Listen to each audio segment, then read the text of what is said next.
మన body repair ప్రాసెస్ను start చేసే మొట్టమొదటి ఇంక చెప్పాలంటే అత్యంత ముఖ్యమైన సీక్రెట్ నిద్ర. అవును, నిద్ర అంటే జస్ట్ రెస్ట్ తీసుకోవడం మాత్రమే కాదు, మన బాడీలో ప్రతి కణం రిపేర్ అవ్వగానికి అదే ఫౌండేషన్. అందుకే దీన్ని అసలైన మెడిసిన్ అని కూడా అంటారు. నిద్రే అసలైన మెడిసిన్. ఈ ఒక్క మాటలో ఎంత నిజముందో కదా. మనం బయటనుంచి వేసుకునే ఏ మందులకన్నా మన నిద్ర చాలా పవర్ఫుల్. ఎందుకంటే శరీరం తనను తాను బాగు చేసుకునే అత్యంత కీలకమైన పనంతా జరిగేది మనం గాఢ నిద్రలో ఉన్నప్పుడే. ఈ టైం లైన్ను ఒకసారి చూడండి. రాత్రి 10 గంటలకి మన బాడీలో రిపేర్ ప్రాసెస్ మొదలవుతుంది. ఆ తర్వాత ఠీక్ అర్ధరాత్రి 12 గంటలకి ఈ సెల్యులర్ రిపేర్ అంటే కణాల మరమ్మత్తు పీక్స్కి చేరుకుంటుంది. ఇక తెల్లవారుజామున 2 గంటల నుంచి ఆ ప్రాసెస్ నెమ్మదిస్తుంది. అంటే ఏంటి, ఈ గోల్డెన్ టైంలో గనక మనం మేల్కొని ఉంటే మన బాడీకి పూర్తిస్థాయిలో రికవర్ అయ్యే ఛాన్సే ఇవ్వన్నట్టు. ఓకే, నిద్ర తర్వాత మన శరీరాన్ని క్లీన్ చేసే మరో పవర్ఫుల్ పద్ధతి ఉపవాసం. అవును, మన డైజెస్టివ్ సిస్టమ్కి కాస్త బ్రేక్ ఇవ్వడం ద్వారా మన శరీరం లోపల ఒక డీప్ క్లీనింగ్ ప్రాసెస్ని యాక్టివేట్ చేస్తుంది. అసలు అదెలా జరుగుతుందో చూద్దాం రండి. ఈ రిపేర్ సైకిల్ ఎలా పనిచేస్తుందో చూడండి. మనం ఏమీ తినకుండా కడుపుకి రెస్ట్ ఇచ్చినప్పుడు మామూలుగా అయితే డైజెషన్కి వెళ్లాల్సిన ఎనర్జీ అంతా ఇప్పుడు రిపేర్ వైపు వెళ్తుంది. ఈ ఎనర్జీని వాడుకుని మన శరీరం కణాల లెవెల్లో క్లీనింగ్ ప్రాసెస్ మొదలుపెడుతుంది. అందుకే రోజంతా ఏదో ఒకటి తింటూనే ఉండటం వల్ల ఈ క్లీనింగ్ ప్రాసెస్కి మనం అసలు అవకాశమే ఇవ్వటం లేదన్నమాట. సరే, శరీరం రిపేర్ అవ్వాలంటే దానికి సరైన ఇంధనం కూడా కావాలి కదా.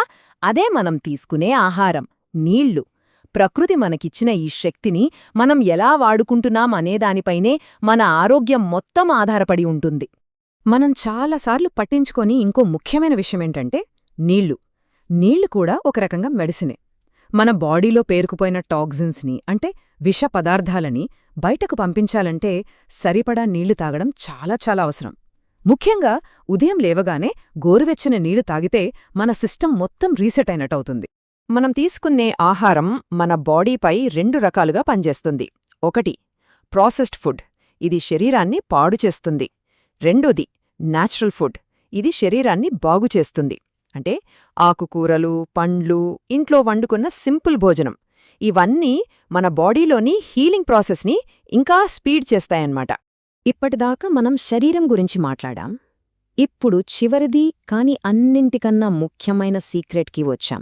అదే మనసు ప్రశాంతత. అసలు మన మెంటల్ స్ట్రెస్కి మన బాడీ హీలింగ్కి మధ్య కనెక్షన్ ఏంటో ఇప్పుడు అర్థం చేసుకుందాం. ఈ చార్ట్ చూడండి, చాలా క్లియర్గా ఉంది.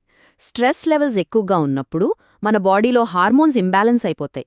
దీనివల్ల ఏమవుతుందంటే శరీరం రిపేర్ మోడ్లోకి వెళ్ళలేదు. అదే మెడిటేషన్, ప్రాణాయామం లాంటివి చేసినప్పుడు మనసు ప్రశాంతంగా ఉంటుంది, హార్మోన్స్ బ్యాలెన్స్ అవుతాయి. అప్పుడు శరీరం దానంతట అదే హీల్ చేసుకోవడానికి రెడీగా ఉంటుంది. సో ఇక్కడ మనం గుర్తుపెట్టుకోవాల్సిన విషయం ఏంటంటే ప్రశాంతమైన మనసే ఆరోగ్యమైన శరీరానికి పునాది. అయితే ఇదంతా ముగించే ముందు ఒక ముఖ్యమైన విషయం చెప్పాలి. మన ఆరోగ్యానికి సంబంధించి దీన్ని తప్పకుండా గుర్తుపెట్టుకోవాలి. ఇక్కడ మనం మాట్లాడుకున్నవన్నీ కేవలం లైఫ్ స్టైల్కి సంబంధించిన కొన్ని సూచనలు మాత్రమే. ఒకవేళ ఏవైనా సీరియస్ హెల్త్ ఇష్యూస్ ఉంటే తప్పనిసరిగా డాక్టర్ని కన్సల్ట్ చేయాలి. ఈ సమాచారాన్ని మెడికల్ అడ్వైజ్గా అస్సలు తీసుకోకూడదు. మరి ఇప్పుడు మన శరీరంలోనే దాగి ఉన్న ఈ అద్భుతమైన వైద్య శక్తిని అన్లాక్ చేయడానికి మనం సిద్ధంగా ఉన్నామా? ఈ మార్పులు చాలా చిన్నవే కావచ్చు, కానీ వాటి ప్రభావం మన ఆరోగ్యంపై చాలా గొప్పగా ఉంటుంది. నిర్ణయం మన చేతుల్లోనే ఉంది.